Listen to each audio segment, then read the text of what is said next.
இந்த புதுச்சேரி கவர்மெண்ட்டை பத்தி நாம சொல்லியே ஆகணும். இது டெஃபினட்டா தமிழ்நாட்டில் இருக்கிற மாதிரி நம்ம திமுக கவர்மெண்ட் மாதிரி கிடையவே கிடையாது. ஏன்னா வேற ஒரு அரசியல் கட்சி நடத்துற நிகழ்ச்சியாகவே இருந்தாலும் அந்த நிகழ்ச்சிக்கு தன்னெழுச்சியா வர நம்ம மக்களுக்கு பாதுகாப்பு கொடுத்து பாரபட்சமே காட்டாம இந்த கவர்மெண்ட் நடந்துகிட்டு இருக்கிறாங்க. அப்படிப்பட்ட இந்த புதுச்சேரி கவர்மெண்ட்டுக்கும் நம்ம புதுச்சேரி சிஎம் சார் அவர்களுக்கும்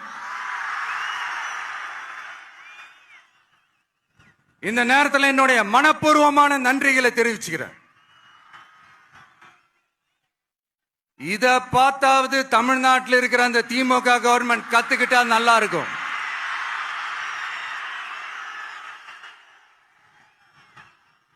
ஆனா அவங்க கத்துக்க மாட்டாங்க. பரவாயில்ல, வரப்போற எலெக்ஷன்ல 100% கத்துக்குவாங்க. அத நம்ம மக்கள் பார்த்துக்குவாங்க.